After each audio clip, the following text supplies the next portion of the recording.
Hello everyone and welcome to office Adda 24/7 जहाँ पे हम लोग मिल रहे हैं मंडे टू फ्राइडे एक और न्यू कॉन्सेप्ट के साथ, ताकि आपका जो JIB जो पहले मई पे हो रहा था स्टार्टअप हो गया, जो जून पे 2024 वो आपका फर्स्ट अटेम्प्ट या लास्ट अटेम्प्ट बन के क्लियर हो जाए। करेक्ट। तो यहाँ पे क्या चाहिए हम लोगों को, बहुत सारे कॉन्सेप्ट्स जो हमको पढ़ते टाइम कंफ्यूज कर देते हैं, तो उसके लिए हमको चाहिए एक सॉल्यूशन कि कहाँ जाए और वापस से हमें वो पूरा वो 1-2 घंटे का लेक्चर ना देखना पड़े, बट इन शॉर्ट बस वो स्पेसिफिक चीज, वो स्पेसिफिक वर्ड हम जान पाए। तो इसके लिए आज हम लोग दोबारा से मिल चुके हैं और आज स्टार्ट कर रहे हैं हम लोग बैंक ऑडिट्स के बारे में जानना। ठीक है, तो सबसे पहले ये जान लेते हैं कि ये ऑडिट क्या होता है। ठीक है, आइए चलिए सबसे पहले ये जानते हैं ऑडिट मतलब क्या होता है। ऑडिट क्या होता है? is an examination and evaluation of the financial statements of an organization to make sure that the financial records are a true and fair representation of the transactions they claim to represent। यहाँ पे जो भी organizations है, ठीक है, मान लीजिए हमारी ये कंपनी है, ये एक कंपनी है जिसका नाम है हम लोग का टाटा। ठीक है, ये हम लोग की टाटा कंपनी है। यहाँ पे हमारा क्या काम है, हमको जो हम साल भर काम करके आए हैं, ठीक है, हमने क्या किया, एक बुक्स प्रिपेयर किया है और ये बुक्स हमने ऐसी दिखाई है, ऐसी प्रिपेयर करी है, इतनी सुंदर बुक्स प्रिपेयर करवा दी है जो हमारे फाइनेंशियल स्टेटमेंट्स है, हमारी जो बैलेंस शीट है फाइनेंशियल स्टेटमेंट्स में, जैसे बैलेंस शीट, P&L, ठीक है, ये सब आप लोग को पता है, इसमें चेंजेस ऑफ इक्विटी ये सब चीजें कवर होती है। तो ये जो बैलेंस शीट है ये इतनी अच्छी दिख रही है कि जो भी देखे वो हमारी कंपनी पे इन्वेस्ट करने के लिए तैयार हो जाए। ठीक है, तो अब ये जो हमारी कंपनी है ये बहुत बड़ी कंपनी बन गई, क्योंकि इतनी सुंदर सुंदर हमारी बैलेंस शीट तैयार होती थी, इतना प्रॉफिट दिखता था कि हर कोई एकदम से मोह हो जाता था कि अरे वाह, इतना प्रॉफिट तो हमने कभी देखा ही नहीं, चलिए इससे इन्वेस्ट करते हैं। तो ऐसी कंपनी हमारी बढ़ती गई बढ़ती गई बढ़ती गई और ऐसा हमने बैलेंस शीट हर बार तैयार करना शुरू किया, अपना फाइनेंशियल स्टेटमेंट्स इतने सुंदर इतने मस्त बनाया कि हर बार दिखता था बस प्रॉफिट है प्रॉफिट है प्रॉफिट है। और ऐसे में क्या हुआ, बाहरी लोग जो थे एक्सटर्नल, उनको क्या पता अंदर क्या चल रहा है, वो हम पे इन्वेस्ट करना शुरू हो गए। ठीक है, तो ये जब हुआ इन्वेस्टमेंट का काम, तो उनने हम पे इन्वेस्ट करना शुरू किया, बट हम हो गए एक बार बहुत बड़ी दिवालिया। ठीक है, हम बस ये जो बुक्स थी बस वही सुंदर थी, हमारा ही देखिए जैसे ये दिख रही है ना कंपनी पूरा का पूरा खोखला, हमारा काम भी पूरा खोखला ही था, केवल हमारी जो ये बुक्स थी वो बस अच्छी दिखती थी, जिसके तहत लोग हम पे इन्वेस्ट करने के लिए तैयार हो गए। तो यहाँ पे क्या हुआ, जितने भी लोग जिन पे हम पे इन्वेस्ट किया था वो बेचारे सबके सब, वो जितना पैसा था सबका डूब गया। जैसे अब मैं आपको बताती हूँ एक रियल एग्जांपल जो हुआ था सत्यम का। वहाँ पे क्या हुआ था, उनने क्या किया था, उनने जो ये बुक्स ऑफ अकाउंट्स दिखाए थे, जो फाइनेंशियल शीट बनवाई थी उनने, यहाँ पे उनने बहुत सारा घपला किया था। करेक्ट, वो जो सत्यम का केस हुआ था वहां पे यही तो हुआ था कि उनने, उनका बिजनेस उतना अच्छा नहीं चल रहा था जितना अच्छा वो यहाँ रिप्रेजेंट कर रहे थे, और ऐसा रिप्रेजेंट कर रहे थे कि लोग उस पर इन्वेस्ट करने से रुक ही नहीं रहे थे, उनका ग्रोथ, उनका ग्राफ बस ऐसा बढ़ता जा रहा था। और लोग जब ऐसा बढ़ता है तो हर किसी को लगता है ना कि आइए हम भी इन्वेस्ट करते हैं, इससे कुछ पैसे कमा लेते हैं मार्केट में जाके।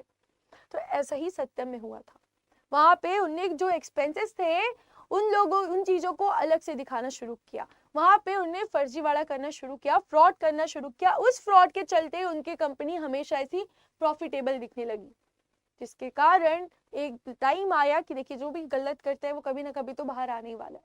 तो यहाँ पे भी वैसे ही हुआ कि वो जो उनने गलती करी थी वो एक ना एक बार बाहर आनी ही थी, और उसके कारण जो बेचारी आम जनता है जिनने उनपे इतना इन्वेस्ट किया और उनपे इतना सब कुछ किया भरोसा, ये ऐसे चढ़ते ग्राफ को देख के वो सबका सब डूब गया।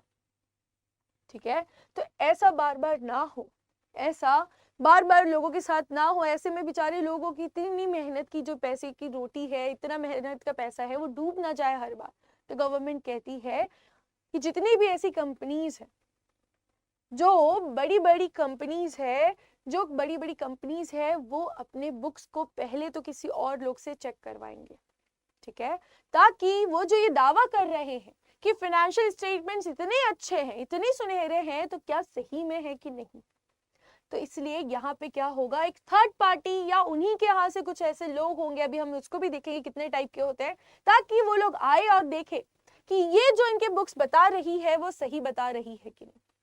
ठीक है, उसे कहा जाता है ऑडिट करवाना, जहाँ पे हम चेक करेंगे हर एक चीज जो वो बता रहे, वो 1 बोल रहे तो क्या 1 ही है कि नहीं, वो 2 बोल रहे तो क्या उनकी वहां पे 2 है कि नहीं, वो बोल रहे 10 का प्रॉफिट है, वो प्रॉफिट सही में कैलकुलेट हो रहा है कि नहीं, वो बोलते हैं लाख रुपए की सेल हुई है, तो क्या लाख रुपए की सही में सेल हुई है कि नहीं, कुछ फर्जी वाला तो नहीं है। ये सब चीज अभी क्रॉस वेरीफाई हो रही है, ठीक है, तो उसी को कहा जाता है ऑडिट। दोबारा से पढ़िए डेफिनेशन, ये एक एग्जामिनेशन है, ठीक है, इवेल्युएशन है किसका, फाइनेंशियल स्टेटमेंट्स का, ठीक है। हमने देखा फाइनेंशियल स्टेटमेंट्स का इवेल्युएशन हो रहा है ताकि जो भी ऑर्गेनाइजेशन है वो मेक श्योर कर सके कि जो उनके फाइनेंशियल रिकॉर्ड्स है वो कैसे हैं, वो ट्रू एंड फेयर है, ठीक है। उनका जो भी रिकॉर्ड्स है वो ट्रू एंड फेयर रिप्रेजेंटेशन करता है जो भी वो ट्रांजैक्शंस क्लेम करते हैं। जब वो बोल रहे हैं ना कि हमने लाख रुपए की सेल करी, तो क्या उन्हें सही में लाख रुपए की सेल करी कि नहीं, ये जो सही बोल रहे हैं या नहीं बोल रहे हैं वो कैसे फाइंड आउट होगा, केवल और केवल with the help of audit. चलिए, तो यहाँ पे शुरू करते हैं। हमारे लिए क्या जरूरी है, बैंक ऑडिट, कि बैंक्स भी तो ऐसे ही है ना, ये एक बैंक है, ये एक बैंक है, मान लीजिए दिस इज सहारा बैंक। तो इस बैंक में क्या होता है, इस बैंक में आम जनता का, पब्लिक का पैसा आता है, ठीक है, यहाँ पे वो पैसा रहता है और यहीं से वो लोग लोन बना के दे देते हैं, करेक्ट। यहाँ पे एक साइड से लोग इस पे डिपॉजिट करते हैं और एक साइड से लोग या बैंक वाले लोन देते रहते हैं। तो मतलब ये जो बैंक है यहाँ पे तो बहुत जनता का पैसा है, तो फिर से ये क्या बनाएंगे, ये भी तो अपनी बुक्स तैयार करेंगे, ये भी तो अपना फाइनेंशियल स्टेटमेंट बनाएंगे ना। तो ये फाइनेंशियल स्टेटमेंट सही है कि नहीं, बिकॉज यहाँ तो सबका पैसा है, यहाँ पे लोग इतना भरोसा करके अगर इनके इस पे जा रहे हैं तो वो सब सही है कि नहीं, यहाँ पे फिर से फाइनेंशियल स्टेटमेंट बना। और वो जो स्टेटमेंट है वो सही है कि नहीं, उसको हम कैसे करेंगे, थ्रू बैंक ऑडिट के थ्रू, ठीक है। आइए पढ़ना शुरू करिए। As banks accept deposits from the public and also lends funds, authenticity and reliability of accounts is must for public confidence, correct. ऐसे हर जगह हम करते रहेंगे इन्वेस्टमेंट्स और हर बार हम धोखा खाते रहेंगे तो हम क्या करेंगे आगे जाके, इसलिए हर बार हमारा ये चेकिंग होना बैंक का जरूरी है कि जो भी ये फाइनेंशियल स्टेटमेंट्स बता रहे हैं वो कैसे है, वो ऑथेंटिक है, ठीक है, वो रिलायबल है, वो ट्रू एंड फेयर है, ठीक है। चलिए, फिर यहाँ जो बैंक ऑडिट है वो क्लासीफाई होता है मेनली तीन चीज में। सबसे पहला कॉन्करेंट ऑडिट, सेकेंड है इंटरनल ऑडिट एंड थर्ड है स्टैट्यूटरी ऑडिट। चलिए, आइए शुरू करते हैं विद द कॉन्करेंट ऑडिट। कि concurrent audit checks daily maximum cash balance, adherence, compliances, KYC norms, proper documentation of new loan disbursements, whether new loans have been made as per rules and regulations, revenue leakages, etc. among things putting any new RBI instructions to work. Daily की जो चीजें check हो रही है, daily हम यहाँ daily check करने हैं, ठीक है, क्योंकि बैंक में तो डेली हो रहा है ना, एक जगह से पैसा आ रहा है बैंक में और एक जगह से बैंक से पैसा जा रहा है, ये सब पैसा किसका है, ये तो आम जनता का है, पब्लिक का है। तो यहाँ पे डेली ये सब काम हो रहा है, उस पर चेकिंग करनी बहुत जरूरी है। और वो जो चेकिंग होती है उसे कहा जाता है कॉन्करेंट ऑडिट, जो हमारी डेली चेकिंग है, ठीक है, बैंक में जो डेली चेक हो रहा है वो है हमारा कॉन्करेंट ऑडिट। आइए अब बात करते हैं अबाउट इंटरनल ऑडिट, जो हमारा सेकंड था, ठीक है, कि internal audit is generally undertaken by banks own staff and to some extent by the firms of chartered accountants, is aimed at ensuring accuracy and correctness of the books of accounts of banks. अब ये जो internal audit है, अब ये जो internal audit है, यहाँ क्या हो सकता है कि यहाँ पे दोबारा से वही चेकिंग हो रही, ठीक है। अब वो चेकिंग कौन कर सकता है, बैंक के खुद के स्टाफ कर सकते हैं, यहाँ पे खुद के स्टाफ भी कर सकते हैं, या फिर थर्ड पार्टी जैसे चार्टर्ड अकाउंटेंट लोगों की जो फर्म्स होती है, जो सीए होते हैं, उन लोगों को भी ला के बोल सकते हैं कि आप हमारी जो बुक्स है सम एक्सटेंट आप लोग चेक करिए, ठीक है, आप लोग चेक करिए। तो ये जो भी हो रहा है यहाँ पे इनका क्या काम है कि जो अंदर जो कंप्लायंसेस चल रहे हैं, जो चेकिंग हो रही है, हर चीज सही प्रॉपर हो रही है कि नहीं। यहाँ पे एक टाइम लिमिट है, जैसे क्वार्टरली होगा या फिर हाफ ईयरली होगा या फिर ऐसे एनुअली होगा, यहाँ पे हर चीज डिफाइंड है। कॉन्करेंट में डेली कर रहे थे, ठीक है, डेली चेक करना है, जो भी आ रहा है जा रहा है, जो भी न्यू पॉलिसीज है कैसी हो रही है, यहाँ पे थोड़े थोड़े टाइम पे कर रहे हैं, ठीक है, जैसे क्वार्टरली हुआ, हाफ ईयरली हुआ। अब आता है हम लोग का नेक्स्ट, दैट इज हम लोग का statutory audit, that says as per banking regulations 1949 annual financial statements in the form of profit and loss account and balance sheet are required to be audited in accordance with the requirements of the applicable statutes. अब यहाँ पे ध्यान रखिएगा, यहाँ पे अब आने वाली है केवल और केवल थर्ड पार्टी। देखिए गलती कौन निकालता है, गलती कौन निकालता है, अगर आज मैं बोलूं मैं बहुत अच्छी हूँ, तो ये जो मैं इतनी बहुत अच्छी हूँ, ये कौन बताएगा कि मैं हूँ कि नहीं? ये जो आप थर्ड इंसान है, आप बता पाएंगे कि हाँ ये एक्चुअली में है कि नहीं। नहीं, इसमें कुछ ना कुछ खराबी। तो वैसे ही जब हम बोल रहे हैं हमारा बैंक बहुत अच्छा है, बहुत अच्छा है, बहुत अच्छा है, प्रॉफिट ही प्रॉफिट अर्न होता है, तब तक ही हो रहा है जब तक तीसरा इंसान आके आपकी बुराइयां ना करे। तो यहाँ पे हम बुलाते हैं थर्ड पार्टी को। आइए थर्ड पार्टी और बताइए कि हमारे यहाँ क्या दिक्कत है। जैसे ही आपकी ये थर्ड पार्टी आती है और ये आपकी बुक्स को चेक करने लग जाते हैं, ठीक है, कि जो हम दिखा रहे हैं, हम जो बता रहे हैं वो सही है कि नहीं, तो यहाँ पे हमारा सारा पर्दाफाश कौन करने वाली है? Third party. तो बैंक्स में सेम ऐसे ही होता है कि बैंक जो बोल रही है हमको इतना अच्छा प्रॉफिट होता है, हमको तो इतना अच्छा ये होता है, ये सब जो तारीफें हो रही है वो धरी की धरी रहेगी, तब तक थर्ड पार्टी ना बोले, ठीक है। तो ये होता है हम लोगों का बैंक ऑडिट। चलिए, क्या होता है कि ये वर्ड देखते ही ना हम सब थोड़ा ना समझना क्या है ट्रांजैक्शन। ट्रांजैक्शंस तो हम नॉर्मली समझ जाते कि कुछ लेन देन हो रहा है, पर जब बात आती है बुक्स ऑफ अकाउंट प्रिपेयर करने की, तो वहां पे ये ट्रांजैक्शंस को हम लोग कैसे डील करते हैं, ठीक है। चलिए, तो ध्यान देते हैं, आज शुरू करते हैं क्या? Transactions. All transactions is a completed agreement between a buyer and a seller to exchange goods, services और financial assets in return for money. अदला बदली हो रही है जब भी चीजों की, गुड्स एंड सर्विसेज की, किस में? पैसों में। तो वो क्या है? वो है हमारा ट्रांजैक्शंस, करेक्ट। ऑर्गेनाइजेशंस और इंडिविजुअल्स में रिकॉर्ड ट्रांजैक्शंस अर्लियर और later based on whether they use cash और एक्रूअल अकाउंटिंग। अब ध्यान रखिएगा, जब आप बुक्स तैयार करते हैं, तो जब आप बुक्स बनाने जाते हैं किसी भी ऑर्गेनाइजेशन की, तो वहां क्या होता है? वहां पे आप क्या कर सकते हैं? एक तो कैश अकाउंटिंग यूज कर सकते हैं या फिर अक्रूअल अकाउंटिंग यूज करते हैं। कैश अकाउंटिंग तब आती है जब भी आपका पैसों में लेन देन होता है, तुरंत रिकॉर्ड होता है वो चीज, ठीक है। जब भी पैसों में बात होगी तभी वो रिकॉर्ड होगा, अदरवाइज कुछ अदर चीजें रिकॉर्ड नहीं होगी। पर जब बात करते हैं अक्रूअल अकाउंटिंग की, तो आपको पता है बड़ी बड़ी ऑर्गेनाइजेशंस चीजें उधार पे देती है, ठीक है, हम भी उधार पे लेके आते हैं।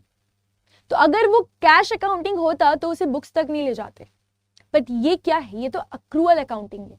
अक्रूअल अकाउंटिंग में जिस दिन भी ट्रांजैक्शन हुआ, चाहे वो उधार पे हुआ चाहे वो पैसे पे हुआ, अगर उधार पे हुआ है और पैसे बाद में मिलने वाले हैं तो तुरंत रिकॉर्ड हो जाएगा, या फिर आपने पैसे दिया और कुछ खरीद लिया तो भी तुरंत रिकॉर्ड हो जाएगा। ये होता है क्या? हमारा अक्रूअल अकाउंट, ठीक है। इसके बाद ध्यान दीजिएगा, आपको 4 टाइप के फाइनेंशियल ट्रांजैक्शंस देखने पड़ते हैं जब आप अपनी बुक प्रिपेयर करते हैं। तो क्या क्या? Purchases, sales, payments and receipts. ये सारी चीजें आपको देखनी पड़ती है जब आप क्या करते हैं? अपनी बुक्स तैयार करते हैं। तो चलिए, इसी के साथ जल्दी से अब उन लोग जो 4 टाइप के हमने देखे ना फाइनेंशियल ट्रांजैक्शंस, थोड़ा उसके बारे में डिटेल में जान लेते हैं कि पेमेंट्स क्या होते हैं। Such transactions involve an entity paying any other entity for goods and services. Receipts क्या होते हैं? These transactions occur when organizations receive money for providing goods and services to another organization. उसी के साथ सेल्स क्या होते हैं? Sales are transactions involving the legal transfer of what? Property for credit or for money. वो क्या होगा? वो होगा हमारा सेल्स। Purchases क्या होते हैं? Businesses obtain the goods or services required to make a sales, ठीक है। ये 4 टाइप के जो हमने आप फाइनेंशियल ट्रांजैक्शंस देखे थे, उसको थोड़ा हमने इलैबोरेट करके देख लिया है, ठीक है, कि कैसे ये बुक्स ऑफ अकाउंट में जाएंगे और कहाँ कहाँ पे जाने वाले हैं। चलिए, इसके बाद बात करते हैं अबाउट चीजों की व्हाट? रिकॉर्डिंग। ये टॉपिक आएगा आप लोगों का रिकॉर्डिंग का, ठीक है। The recording of financial transaction in accounting is an important step.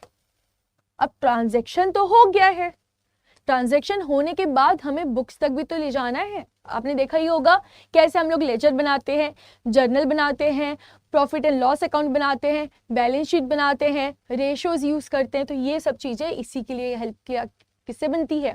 Transaction. So financial transactions अभी हमने पढ़ा है, उन्हीं की हेल्प से हम लोग आगे ये सब करते हैं, ठीक है। In the accounting process of any business organisation, this is done to maintain accurate and transparent financial records in the financial transaction worksheets. that can be used for future reference, financial and other identify transactions. क्या क्या होगा, जैसे gather करेंगे क्या, documents, accounting using double entry system. आपने देखा होगा कि जब भी आप गुड्स खरीद के लाते हैं तो बुक्स में क्या होती है, 2 बार एंट्री होती है, ठीक है। मान लीजिए आप गुड्स लेके आए तो क्या होगा, purchases account debit to what, to cash. मान लीजिए कैश में लेके आए हैं आपने, ठीक है। हमेशा एक तो आपका परचेस अकाउंट इफेक्ट होगा और नेक्स्ट क्या होता है, आपका कैश अकाउंट इफेक्ट होता है। इसी को हम क्या कहते हैं, डबल एंट्री सिस्टम। उसी के बाद preparation of general ledger. Double entry system तो कर लिया हमने, फिर क्या करेंगे, हम लेजर्स प्रिपेयर करना शुरू करते हैं, ठीक है। जैसे कि परचेस अकाउंट का लेजर प्रिपेयर होगा, फिर जैसे कैश अकाउंट का लेजर प्रिपेयर होगा, इसके बाद जैसे हमारे डेटर्स है जिनको हमने उधारी में सामान बेचा उनका लेजर प्रिपेयर होगा, क्रेडिटर्स है इनका लेजर प्रिपेयर होगा, करेक्ट। हम ये सब चीजें देख के आ चुके हैं। उसके बाद आता है कि preparation of trial balance. Trial balance क्या होता है, ये होता है आपका टी शेप अकाउंट, यहाँ पे एक से डेबिट होता है, सॉरी टी शेप नहीं होता, ऐसा आपका अकाउंट होता है, सॉरी आपका एक ऐसा अकाउंट प्रिपेयर होता है जहां पे एक साइड डेबिट और क्रेडिट, जहां से ये जो भी लेजर्स होते हैं उन सबके अमाउंट्स यहाँ लिखे जाते हैं, करेक्ट। उन सबके अमाउंट्स यहाँ लिखे जाते हैं। जो चीज़ें डेबिट है वो डेबिट साइड पे जाती है, जो चीज़ क्रेडिट है वो क्रेडिट साइड पे जाती है। इसके हेल्प से क्या होता है, हम ये फाइंड आउट कर पाते हैं कि कोई हमारे इस पे एरर तो नहीं है, करेक्ट। चलिए फिर बात आती है आगे फाइनेंशियल स्टेटमेंट प्रिपरेशंस की। यहाँ तक ट्रायल बैलेंस तक तो हमने बुक्स बनाए, इसके बाद शुरू होती है फाइनेंशियल स्टेटमेंट प्रिपरेशंस की, जहाँ पे बनाना क्या शुरू करते हैं हम लोग, ट्रेडिंग अकाउंट, ठीक है, P&L, बैलेंस शीट, ये सब चीज़ें हम शुरू करते हैं बनाना। उसके बाद बात आती है क्या, ऑडिटिंग की। हमने ऑडिटिंग देखा है, इसके पहले की पहली लेक्चर में अगर आपने देखा होगा 10 मिनट्स, तो वहाँ पे देखा था ऑडिटिंग जो हमारे बैंक्स में होती है। ऑडिटिंग क्या होती है, जो भी हमने शो किया है, हमने अपना जो भी बुक्स बना के दिखाया है लोगों को, थर्ड पार्टियों को, कि देखिए हमको इतना प्रॉफिट है, तो क्या वो जेन्युइनली इतना प्रॉफिट है, कहीं ना कहीं से तो वो क्रॉस चेक किसी ना किसी को तो करना पड़ेगा ना। तो यहाँ पे जो थर्ड पर्सन आता है या हमारे ही ऑर्गेनाइजेशन से कोई आके उसकी चेकिंग करता है, उसे क्या कहते हैं, ऑडिटिंग करना, इंस्पेक्ट करना कि कोई चीज़ें गलत तो नहीं हुई है, कोई चीज़ उसको में गलत तो हमने नहीं लिख दिया, एग्जामिन करना, जो भी हमने बताया हर चीज़ सही बताई है, ठीक है। जो ये ऑर्गेनाइजेशंस है, जो ये बड़े बड़े ऑर्गेनाइजेशंस है, तो यहाँ हर बार ऐसा तो नहीं ना कि हर चीज़ वो कैश में लेके आए, इतना कैश तो नहीं होता, कभी ना कभी उनको उधारी पे लाना पड़ता है, और हर बार ऐसा भी नहीं कर सकते कि बैंक जाए और लोन लेके आए। तो ये दिक्कत आती है कि आखिर यहाँ पे उधारी पे भी लाए और सामने वाला हम पे भरोसा कर ले, तो आखिर ये कौन से ऐसे क्रेडिट ऑप्शंस हमारे पास जो हम यूज कर सकते हैं ताकि हमें बार बार बैंक भी ना जाना पड़े और ये एकदम लीगली एप्लीकेबल भी हो, ठीक है। तो आइए देखते हैं क्या क्या ये इंस्ट्रूमेंट्स ऑफ क्रेडिट होते हैं। चलिए तो देखना शुरू करते हैं। यहाँ पे पढ़ लेते क्या लिखा हुआ है, credit is generally provided by obtaining a return documents called instruments of credit, correct. आप अब कहेंगे कि हम तो अपने रिश्तेदारों से फ्री में ले लेते हैं पैसे। देखिए रिश्तेदारी अलग होती है, पर जब कोई बिजनेस ऑर्गेनाइजेशन होती है तो वहां पे क्या होता है, उनको चाहिए कि आप कुछ ना कुछ ऐसा लिख के दीजिए जो लीगल डॉक्यूमेंट हो। अगर आप पे नहीं करते हैं तो एटलीस्ट यहाँ पे जाके हम कोर्ट में ले जा सकते हैं और शो कर सकते हैं कि देखिए आपने हमसे वादा किया था, ठीक है। तो इसलिए लोग क्या यूज करते हैं, इंस्ट्रूमेंट्स ऑफ क्रेडिट, कि कोई भी जो उधारी पे ये काम कर रहे हैं उसमें इनको कभी भी कोई दिक्कत ना आए, करेक्ट। चलिए आगे बढ़ते, this serves as a proof of existence of credit.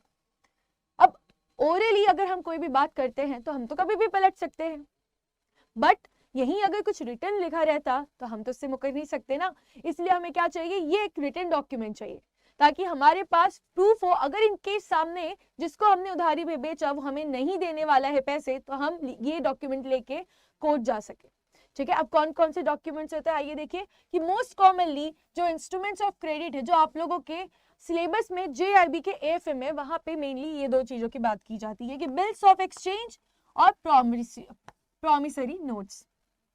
दो चीजें हैं, एक बिल्स ऑफ एक्सचेंज और दूसरा है प्रॉमिसरी नोट, ठीक है। बिल्स ऑफ एक्सचेंज तो इसके पहले एक बार वीडियो बना था, वहां पे अपलोड कर दिया गया है, बट आज फिर से हम समझेंगे और अपने प्रॉमिसरी नोट क्या होता है ये भी समझेंगे। चलिए तो आइए शुरू करते हैं। सबसे पहले बिल्स ऑफ एक्सचेंज, करेक्ट। तो यहाँ पे ये देखना है कि जो बिल्स ऑफ एक्सचेंज है, जो बिल्स ऑफ एक्सचेंज है वो कैसे डिफाइन किया गया है, एन इंस्ट्रूमेंट इन राइटिंग हमने देखा है अगर राइटिंग में नहीं होगी तो ओरली होगी, और ओरल का कोई जमाना ही नहीं है, कोई कभी भी पलट सकता है। Correct. Signed by the maker, जिसने भी ये बनाया होगा bills of exchange, that person will be the maker. Correct. अभी हम पढ़ेंगे भी कितने टाइप की पार्टीज होती है यहाँ पे आके। चलिए वापस देखिए, कंटेनिंग एन अनकंडीशनल ऑर्डर, यहाँ पे एक ऑर्डर है to pay a certain sum of money, कुछ एक सम है जो हमने कुछ बेचा है तो उसमें हमें कितना पैसा आना चाहिए, वो सम ऑफ मनी है, एंड मनी ओनली, केवल और केवल पैसे की बात होने वाली है। ठीक है।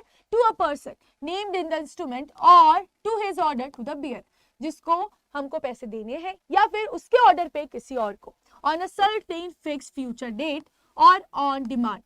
अब यहाँ पे कोई सर्टेन फ्यूचर डेट हो सकती है कि 3 महीने बाद आप हमें देंगे 12 तारीख को, या यहाँ पे बोला जा सकता है कि ये कोई फ्यूचर डेट आएगी जब मैं डिमांड करूंगा तब आप दे देना। ठीक है, या फिर ऑन डिमांड। करेक्ट। अब यहाँ पे देख लीजिए, ये जो है ना, ये section 5 of negotiable instruments act में कवर होता है। ठीक है। अब आइए तैयार क्या कौन कौन सी पार्टीज है। एक तो ड्रॉअर है, ड्रॉई है और पेई है। ड्रॉअर कौन है? The person who draws the bill. Correct, the person who draws the bill, and the drawee a person on whom the bill is drawn, and the payee a person who is going to receive. Correct.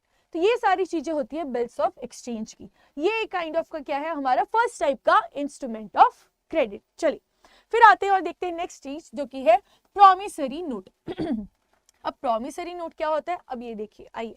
A written undertaking by the buyer to make a payment on a specified date can take the form of a bill of exchange or a promissory note. A promissory note is written by the debtor, कौन? Buyer, promising the creditor seller to pay specified sum after a specified order. ये आपका seller है, ये आपका buyer है। तो first line में क्या बोला है, ये नोट है रिटन बाय द डेटर, मतलब हमारा जब हम ये सेलर है, हमने उधारी पे क्या बेचा है, गुड्स, तो अभी तो हमको कैश नहीं मिला, तो ये हमारा बायर क्या हो गया, हमारा डेटर। ठीक है, जिससे हमें पैसे मिलने वाले हैं। तो प्रॉमिसरी नोट ये इशू करेगा। ठीक है, प्रॉमिसिंग की एक फ्यूचर आएगा, इस डेट पे मैं आपको पे कर दूंगा। ठीक है, thus it can be defined as what, an instrument in writing. Correct, ये भी कैसा होगा, राइटिंग में होगा। ठीक है, ताकि इनकेस कल ये बायर मुकर जाए कि मैं पे नहीं करूंगा, तो हमारे पास एक प्रूफ रहेगा। करेक्ट। फिर आता है कंटेनिंग एन अनकंडीशनल अंडरटेकिंग। ठीक है, signed by the maker to pay a certain sum of money or to the order of a certain person or to the bearer of the instruments. Section 4 of the negotiable instruments act. अब यहाँ पे दो parties होती है। Okay, यहाँ पे कौन सी होती है, दो पार्टीज, बट जब हमने बात करी थी बिल्स ऑफ एक्सचेंज, यहाँ पे 3 पार्टीज होती है। ठीक है, 3 पार्टीज होती है, ड्रॉअर, ड्रॉई, पेई। करेक्ट। जब हम बात कर रहे हैं किसके, प्रॉमिसरी नोट की, तो यहाँ 2 पार्टीज होती है, maker a person who makes the note and a payee a person who is going to receive the money. Correct. तो ये सारी बात होती है हमारी व्हाट अबाउट प्रॉमिसरी नोट। अब आपको समझ आ गया होगा कि हम जो ये ऑर्गेनाइजेशंस है, बार बार अगर बैंक नहीं जाती तो ये उधारी पे एकदम पक्के डॉक्यूमेंट्स के साथ लोगों को सामान कैसे बेच सकती है। तो ये होते हैं हमारे व्हाट, इंस्ट्रूमेंट्स ऑफ क्रेडिट, जहां पे हमने देखा bills of exchange and what, promissory note. आज है हमारा अबाउट रिसीट्स। ठीक है, इसके पहले हमने बहुत सारी चीजें कवर कर चुके हैं। हमारा जो एएफएम का मॉड्यूल है उसमें जो ABCD हर जगह से जो एकदम ऐसे टफ वर्ड्स होते हैं, कुछ एकदम डिफरेंट टाइप के वर्ड्स होते हैं जो समझने में ना थोड़ा दिक्कत करते हैं, हमने हर चीज को देख चुका है। अगर आपने नहीं देखा है तो एक प्लेलिस्ट बनी हुई है, कहाँ पे मैं आपको बता देती हूँ, ऑफिस अड्डा 24/7 के यूट्यूब में जाके, वहां पे आप जैसे देखेंगे प्लेलिस्ट, वहां पे आपको 10 मिनट्स कॉन्सेप्ट शो की एक प्लेलिस्ट दिख जाएगी। ठीक है, चलिए तो आज शुरू करते हैं आज का topic, that is our what, receipts. तो ये रिसीट्स क्या होता है, जब भी आप फाइनेंशियल स्टेटमेंट्स की बात करते हैं ना, तो वहां पे आप देखे होंगे कि कोई रिसीट्स करके बात आती है कि जब बिजनेस में पैसे आ रहे हैं तो आखिर ये पैसे आइडेंटिफाई कैसे करना है। जो ऑर्गेनाइजेशंस है जब ये बुक्स बनाने जा रही है, जो वो उनको इनकम हो रही है, जो पैसे मिल रहे हैं, तो वो पैसे किधर जाएंगे, क्या इसका कोई फर्दर क्लासिफिकेशन भी है, हम ये सब आज जानेंगे। चलिए तो पहले देख लेते हैं क्या मीनिंग है। A written acknowledgement by a receiver of money, goods etcetera that payment और delivery has been made.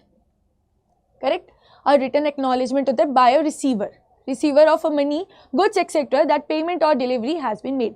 Correct, यहाँ पे जो भी आपका डिलीवरी हुआ है, ठीक है, ये आप ऑर्गेनाइजेशन वाले हैं और ये आपके बायर्स हैं। तो बायर्स को आपने कुछ सर्विसेज दी है या फिर आपने अगर ऑर्गेनाइजेशन है तो शेयर्स दिए हैं या कुछ गुड्स दिए हैं और इसके बदले आपको कुछ ना कुछ यहाँ पे रिसीट्स हुआ है। ठीक है, चलिए तो शुरू करते हैं और देखते हैं इसके कितने टाइप के रिसीट्स होते हैं। सबसे पहला होता है आपका कैपिटल रिसीट्स, सेकेंड होता है क्या आप लोगों का रेवेन्यू रिसीट्स। ठीक है, तो अब शुरू करते हैं पढ़ना कि आखिर इनमें क्या डिफरेंस होता है। जब बात करेंगे कैपिटल रिसीट्स की तो यहाँ पे क्या होता है, ये फॉर्म में कैसे होता है, इक्विटी या प्रेफरेंस शेयर्स या कैपिटल इंस्ट्रूमेंट्स और फ्रॉम सेल और disposal of fixed assets, long term investments और from grants received from government for building of capital assets. यहाँ पे ये सारी चीज़ें कवर होती हैं किसमें, कैपिटल रिसीट्स, मतलब ये लंबे समय वाली चीज़ें हैं। ठीक है, जो ऑर्गेनाइजेशंस है वो इनका डेली ट्रांजैक्शंस नहीं करते, ये एवरीडे एक्टिविटी में इसको कंसिडर नहीं करते हैं। दोबारा से देख लीजिए, capital receipts are from issue of what, equity shares, preference shares या डिस्पोजल ऑफ फिक्स्ड एसेट्स। जो हमारी, जब आप देखेंगे ना, जब अपनी बैलेंस शीट देखते हैं, ठीक है, तो यहाँ पे अगर आपके शेयर कैपिटल है तो आपने जो इशू किया है, ठीक है, उसके बाद यहाँ पे जो आपने फिक्स्ड एसेट्स दिख रहे थे उसको क्या किया है, डिस्पोज कर दिया है। और फिक्स्ड एसेट्स में जैसे लैंड हुआ, बिल्डिंग हुई, करेक्ट, जिसके बाद जैसे आपकी मशीनरी हुई, यहाँ पे आपने लोन ले लिया लॉन्ग टर्म वाले, डिबेंचर्स। तो ये सब जो चीजें हैं, ये सब क्या है, इनसे ये आप डेली में तो नहीं कर रहे, ये लंबे समय के लिए आप लेके आ रहे हैं अपने बिजनेस में। करेक्ट, तो जब भी ऐसे कोई ट्रांजैक्शन होगा उससे अपन को क्या होने वाली है, कैपिटल रिसीट्स। आइए बढ़ते हैं नेक्स्ट पॉइंट कि capital receipts are not routed through profit and loss account. ये जो ट्रांजैक्शंस होते हैं, जो भी हमारे कैपिटल रिसीट्स के ट्रांजैक्शन होते हैं, वो कैपिटल अकाउंट के थ्रू नहीं होते। ठीक है, ये कैपिटल अकाउंट के थ्रू नहीं होते, पीएनएल अकाउंट पे क्या जाते हैं, जो हमारे एवरीडे के ट्रांजैक्शंस होते हैं। ठीक है, जैसे कि अगर आपने ये लोन जरूर लिया है, ठीक है, पर इसका जो आप इंटरेस्ट पे करेंगे वो कहाँ से जाएगा, वो आपका डेली पे होने वाला है। ठीक है, तो वो आपका पीएनएल के होते हुए जाएगा, बट आपने जो ये लोन लिया है वो पीएनएल से होते हुए नहीं जाने वाला। ठीक है, वहीं पे अगर बात करते हैं हम एसेट साइड की, अगर ये एसेट्स में, फिक्स्ड एसेट्स में मान लीजिए आपने बिल्डिंग बेच दी, तो ये बिल्डिंग बेची है वो आपके पीएनएल में नहीं जाएगी, बट उस बिल्डिंग को बेचने से जो प्रॉफिट एंड लॉस हो रहा है वो आपका पीएनएल को जरूर इफेक्ट करेगा। ठीक है, आइए नेक्स्ट पॉइंट पढ़ते हैं कि how ever profit and loss if any arises from such transactions is recorded in the PNL account. Correct, capital receipts वाले जो ये ट्रांजैक्शंस है वो डायरेक्टली पीएनएल को इफेक्ट नहीं करते हैं, बट उनके थ्रू अगर कुछ हमें प्रॉफिट एंड लॉस होता है तो वो हमारे पीएनएल अकाउंट के थ्रू ही कंप्लीट होते हैं। ठीक है, तो ये बात होती है आपकी कैपिटल रिसीट्स की। चलिए इसके बाद बात करते हैं हम लोग अबाउट रेवेन्यू रिसीट्स की। Revenue receipts are the receipts from the day-to-day operations of the company or receipts where there is no further obligation on the entity to perform certain actions. ठीक है, और ये क्या है, ये revenue receipts are routed through the profit and loss account. ठीक है, अब यहाँ पे जब आप P&L की बात कर रहे हैं, यहाँ पे अब क्या बात कर रहे हैं आप लोग, P&L की बात करें, तो ये आप सबको पता है, ये डेबिट साइड होगा, ये क्रेडिट साइड होता है। ठीक है, ये आपका ऐसे अकाउंट बनता है। इस साइड पे आपका क्या होता है, ये पीएनएल अकाउंट है, तो यहाँ पे आपके जितने भी एक्सपेंसेस होने वाले हैं वो लिखे जाने वाले हैं। ठीक है, और यहाँ पे आपको जो भी यहाँ पे गेन होगा या जो भी आपको इनकम होने वाली है वो इस साइड आने वाली है। करेक्ट, ऐसे ही होता है आपका पीएनएल। तो यहाँ पे जो एक्सपेंसेस है, मान लीजिए ये सैलरी वगैरह है, रेंट पे कर दिया, ठीक है, तो वो आपके एक्सपेंसेस है, वो कैपिटल रेवेन्यू रिसीट्स नहीं है, पर जो आपके इस साइड आने वाली है क्रेडिट साइड पे वो होंगे आपकी रेवेन्यू रिसीट्स। ठीक है, जैसे कि आपको इंटरेस्ट, आपने इंटरेस्ट ऑन एफडी मिल गया, एफडी आपका क्या है, आपका कैपिटल है, बट उसमें आपको क्या मिल रहा है, हर थोड़े थोड़े टाइम पे आपको उसमें अगर इंटरेस्ट मिल रहा है तो वो आपका क्या हो जाएगा, रेवेन्यू रिसीट्स। ठीक है, तो ये डिफरेंस होता है बिटवीन व्हाट, रेवेन्यू एंड हमारे कैपिटल रिसीट्स। तो ये एक बहुत इंपॉर्टेंट टॉपिक आता है जब हम लोग पढ़ते हैं अपना एएफएम और इसमें ना हमें बहुत दिक्कत होती है कि इसमें क्या जाएगा, इसमें क्या जाएगा, इसमें ये क्यों नहीं जाएगा। याद रखिएगा कैपिटल मतलब लंबे समय के लिए हम जो अपन जो भी इन्वेस्ट किए थे उससे हमको इनकम होने वाली है या उसको बेच के होने वाली है, ठीक है। और वही रेवेन्यू रिसीट्स में क्या होता है, जो हमारे एवरीडे ट्रांजैक्शंस को इफेक्ट करते हैं। एवरीडे हमने कुछ किया और वो इफेक्ट आ रहा है हमारे इसमें, तो वो क्या हो जाएगी, हमारी रेवेन्यू रिसीट्स। तो आज चलते हैं और पढ़ते हैं अबाउट कैपिटल स्ट्रक्चर कि आखिर कैपिटल स्ट्रक्चर क्या होता है।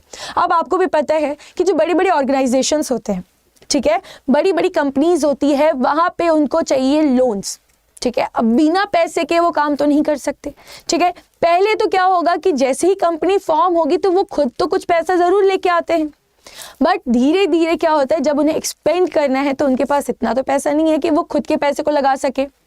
तो यहाँ पे वो क्या करते हैं, लोगों से उधारी मांगना शुरू करते हैं, ठीक है। तो यहाँ पे क्या होगा, लोगों से उधारी मांगना शुरू हो जाएगा। अच्छा चलिए, तो एक चीज़ देखते हैं, पहले तो आपकी बैलेंस शीट देख लेते हैं थोड़ी सी, है ना। ये अगर आपकी बैलेंस शीट है एज ऑन अ डेट, जो पोजीशन बताती है, यहाँ पे आपने देखा है कि एसेट्स आ गए हैं, ठीक है, ये एसेट्स आ गए। यहाँ पे आपने देखा है शेयर कैपिटल, ठीक है, शेयर कैपिटल यहाँ देखते हैं आप लोग, और इसी के साथ आप लोग यहाँ पे देख लेते हैं डिबेंचर्स या आपके जो भी लॉन्ग टर्म लोन्स होते हैं, ठीक है।